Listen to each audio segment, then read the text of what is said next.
नमस्कार दोस्तों, मैं काजल सिंह। स्वागत है आपका हमारे चैनल बॉलीवुड गाना फूसी पर। कहते हैं जिंदगी एक फिल्म की तरह होती है, कभी हंसी, कभी आंसू, कभी रोमांस और कभी ट्रेजेडी। लेकिन इस फिल्म का सबसे बड़ा एक सच है मौत। जी हाँ, टीवी के इन 3 कलाकारों का दर्दनाक सच सुनकर मौत से डर लगने लगेगा आपको। शायद अब आप सोच रहे होंगे कि क्या मैं झूठ बोल रही हूँ या सच, लेकिन यकीन मानिए, अगर आप इस वीडियो को आखिरी तक देखेंगे तो मौत से डर लगने लगेगा, क्योंकि आज हम आपको बताने जा रहे हैं उन 3 कलाकारों का किस्सा जिनका अंत इतना दर्दनाक था कि सुनकर रूह कांप उठे। चलिए शुरू करते हैं, आखिरी तक बने रहिएगा। दोस्तों, बॉलीवुड और एंटरटेनमेंट इंडस्ट्री की चमक धमक हम सबको दिखाई देती है।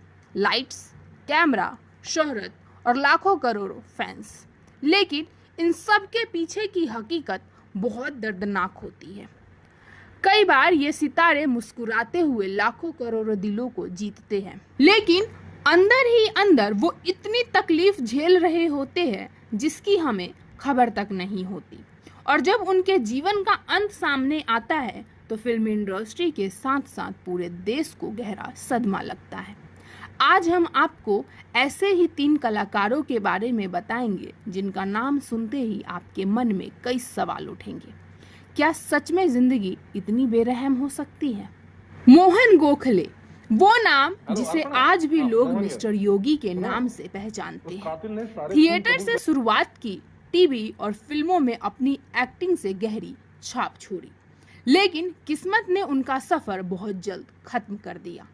उन्होंने करियर की शुरुआत मराठी थिएटर से की।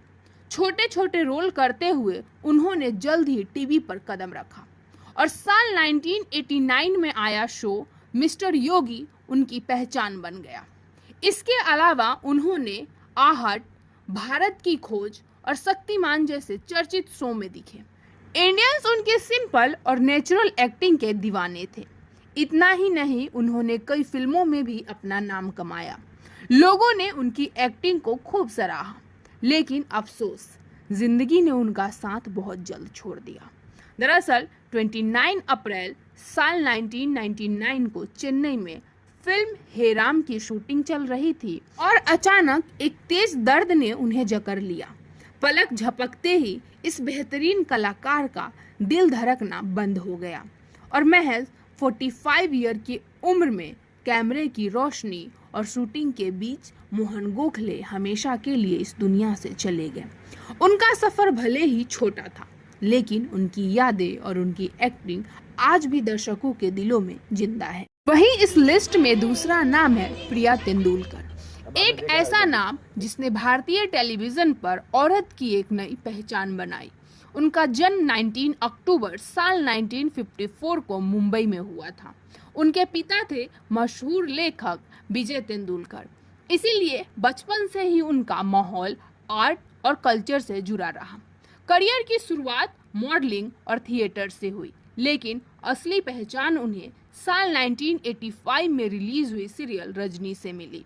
इस शो में प्रिया ने एक ऐसी महिला का किरदार निभाया जो भ्रष्टाचार और गलतियों के खिलाफ खड़ी होती। ये शो इतना हिट हुआ कि उन्हें भारत की पहली टीवी स्टार कहा जाने लगा। इसके बाद उन्होंने कई और यादगार काम किया। उनमें से एक शो ऐसा भी आया जिसमें उन्होंने एक मरी हुई औरत का किरदार निभाया जो अपनी पुरानी तस्वीर से बातें करती थी।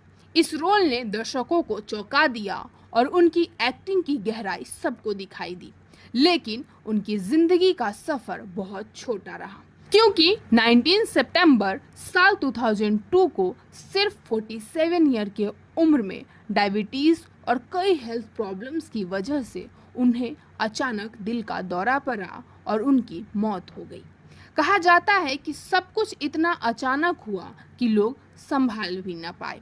एक पल तक सब कुछ बिल्कुल नॉर्मल था और अगले ही पल उनकी सांसें हमेशा के लिए थम गई।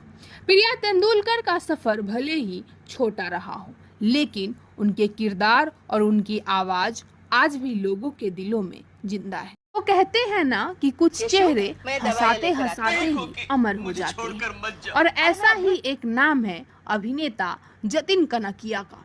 साल 1952 में गुजरात में जन्मे जतिन ने अपने करियर की शुरुआत थिएटर से की थी। धीरे धीरे टीवी और फिल्मों तक का सफर तय किया, लेकिन उनकी असली पहचान बनी 90s के सुपरहिट शो श्रीमान और श्रीमती से। केशु यानी केशव कुलकर्णी का वो किरदार आज भी लोगों के दिलों में जिंदा है। उनकी कॉमिक टाइमिंग, उनकी मासूम हरकतें, सबने उन्हें घर घर का चहीता बना दिया। लेकिन अफसोस, हंसाते हंसाते जतिन अंदर से कैंसर जैसी खामोश बीमारी छोड़कर मत जाओ। अरे मैं अभी और 26 जुलाई साल 1999 को सिर्फ 47 ईयर की उम्र में उन्होंने इस दुनिया को हमेशा के लिए अलविदा कह दिया। मौत इतनी अचानक आई कि उनके चाहने वालों को यकीन ही नहीं हुआ। जो इंसान लाखों करोड़ों लोगों को हंसा सकता था, वो खुद इतनी जल्दी चुप कैसे हो गया।